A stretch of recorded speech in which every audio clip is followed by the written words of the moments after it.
There's something about old gold mines, ghost towns, and abandoned sites out in the mountains and just being out there left to decay that just absolutely fascinate me. And today I'm actually going to be setting out down the trail in search of a few abandoned gold mines here in the mountains of Southern California.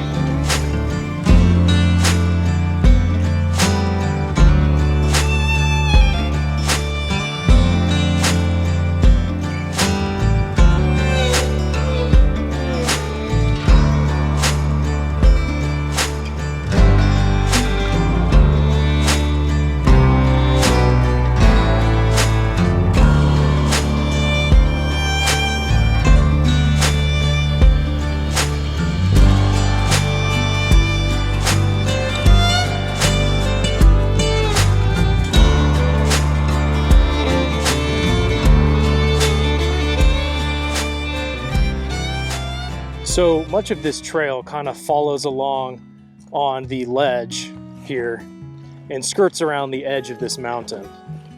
The drop-off is decently steep, but thankfully the trail isn't right on the very edge. So it is a little overgrown, which is making this a little more, I guess, adventurous. But, you know, the trail's still here. You can see it, so not too bad. And I'm sure this is nothing, but just seeing that there sparkle in the rock kind of gives me a feel for, I'm sure, what those prospectors and adventurers back then would have felt. The excitement, just the thrill of the hunt, looking for gold and precious metals and trying to strike it rich. And out here in the mountains of California, there of course were and still are hundreds and hundreds of mines and plenty of gold mines, just like the ones we're going to find today. Whoa, just wanted to give you all a chance to take in this view, because as I rounded that bend here on the trail, this really just opened up. And these views of the mountains and the valley there below are just breathtaking. This is kind of a unique part of the trail. I have this whole rock face on my right, and it's definitely gotten rocky. My ankles are going to pay for this one, but hopefully it's worth it.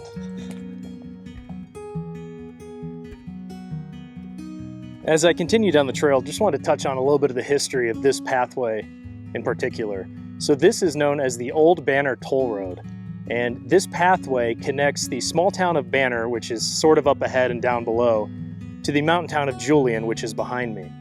And it was used for years as a toll road and really one of the only ways folks could travel from Banner to Julian. And today, of course, it's just a trail, and pretty rocky and treacherous trail at that. But it's really cool to picture the history of this and just imagine folks going back all the way over 100 plus years ago into the 1800s using this pathway to go between these isolated and desolate towns of Banner and Julian. And today, if you've ever been up to Julian, it is still a very popular tourist destination known for its apple pie. But back then, it was kind of the heart of this gold country out here. And for the years that these mines were operating and the years that they were lucrative in the late 1800s and some of them into the early 1900s, this area was fairly well populated to support those mines. And today, while there's still a lot of folks that live up here and come up here for a long weekend or come to a bed and breakfast, the actual focus of this region has shifted from gold mining and pulling minerals out of the ground and out of the mountainside, and, you know, a little bit more on the tourism side. I don't know if you can see it down there, but there's actually a road that cuts through the valley. And just seeing it from this bird's eye view and how it turns and twists and winds around the edge of the mountain is just cool. It's just a really neat perspective to see it from up here.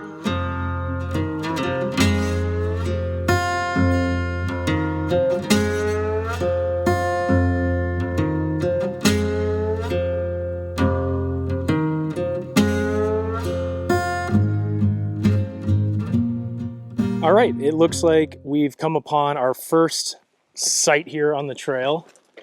And man, it is buried back here.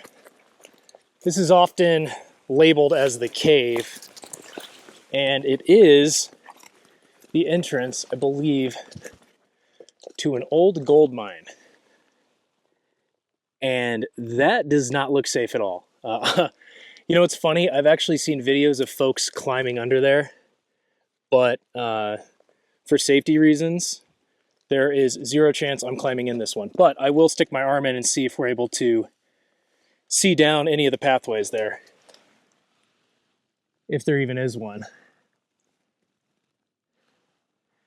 And if there was ever a passageway through there, it has long since collapsed. So we're not going to be climbing through there or crawling under there today, but it is kind of neat to see this man-made framework of timber.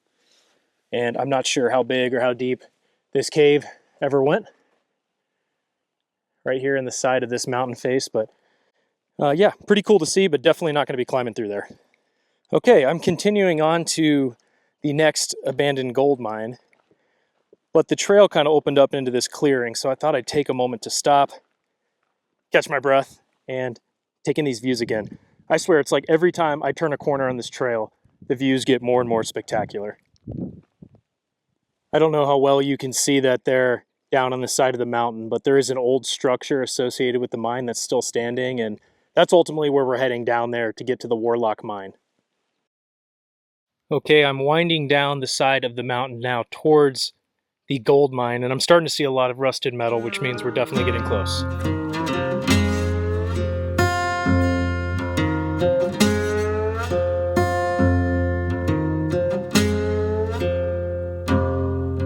Okay, here we are. We finally made it to the Warlock Gold Mine. Now, this mine operated here from 1870 until 1957. And even in the early 1960s, it was designated sort of as a shelter. It could hold up to 200 or so people. And they even had supplies in there. But a few years later, in the mid-60s, it actually had a pretty major collapse. So they gave up on the idea of keeping this mine as a shelter. But today there are some remnants of the mine itself, to include this structure here. And as you can see, a ton of warped and twisted rusty metal. So if you decide to venture out this way, be very, very careful of where you step. But this is really neat. I don't think I'll be climbing the ladder on the side of that. But it's things like this that I absolutely love about these abandoned sites out in the mountains. You have these structures, rusted metal, old wood, crumbling cement, whatever it might be, that's just sitting out here decaying really in the middle of nowhere. I've seen nobody else on this trail. It's been extremely quiet. And it's been enjoyable. It's been nice to get out into nature and get to explore these things on my own. Look at the size of the nail on that. These are more modern. Again, this mine existed until 1957, so a lot of the stuff you see here is not necessarily from the 1800s, but still probably coming up on 75 to maybe even 100 years old. I'm actually going to backtrack a little bit. So behind me was that old rusted structure, but from watching a few other videos, thankfully I've learned where the actual mine entrance is, which is a little bit back here. Just near the mine entrance is this wrecked white vehicle, which I'm not sure how long it's been here, not sure how it even got here. I am really interested to figure out how this vehicle would have gotten all the way up here to the side of the mountain. Here is the actual entrance to the Warlock Gold Mine.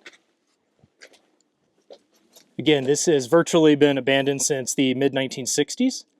And of course, if you decide to go into an old abandoned mine, just be mindful that they are extremely dangerous, prone to collapses, and you never know, there might be a drop-off where you don't even realize.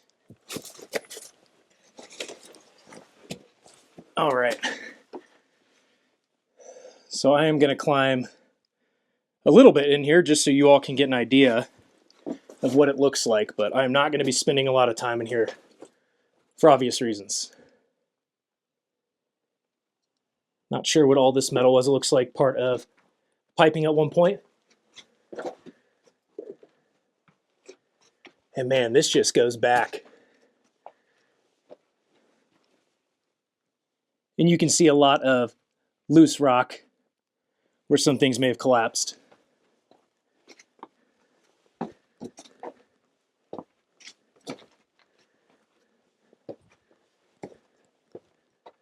Wow.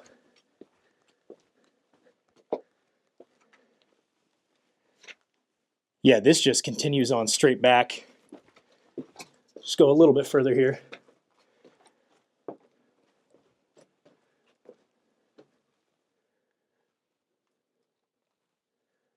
Little surprised we haven't seen or heard any bats yet, but I'm okay with that. And not much left in here. Like I said, you can see some of this old piping running through. And I'm sure that goes back a good ways, but probably going to call it here. Especially because, as you can see, the entrance I came in on is getting smaller and smaller in the distance. So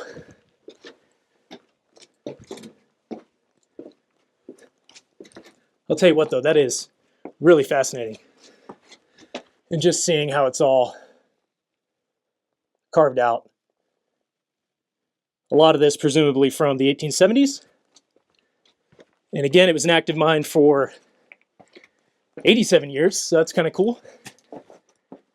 Also, sorry for all the heavy breathing. As you can imagine, the hike leading up to this wasn't too easy. And climbing through an old mine is even more difficult. But we're back at the entrance, and we're going to be heading out now. It's kind of cool. As I was climbing out, saw some of these old timbers. These things are huge. And I imagine at some point there was maybe a little bit of ribbing and framework here. But anyway, that's it. That's the Warlock Gold Mine, or at least that's as deep as I was willing to go into it.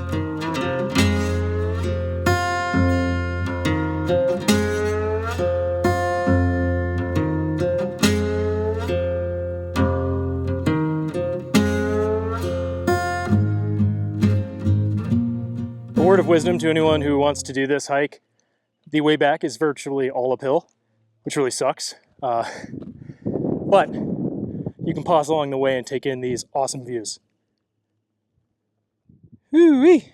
There's an old car. I don't even know if I can get down to this without falling, but dang, I wonder how long this has been here.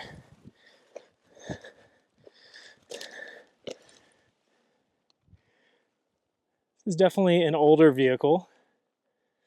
Like I said, it's probably been down here for a minute. Yeah, it just makes you wonder, how in the heck do cars end up on the side of mountains? But you know what's funny? More often than not, when I do these mountain hikes, that's usually when I see abandoned cars. That always amazes me. Wow. All right, well, that's the Warlock Gold Mine and some other interesting sites here on the old Banner Toll Road up here in the mountains. It's been a really nice hike. Kind of, as you can see, not the easiest hike, but very enjoyable. And there's been nobody else out here. I feel like I'm alone on this mountainside. And as anxious as I was to actually enter the gold mine, right now my biggest fear is my car still going to be there on the side of the road when I get back? We'll see. But at any rate, that's it for this journey. Now it's on to the next one. Yeah.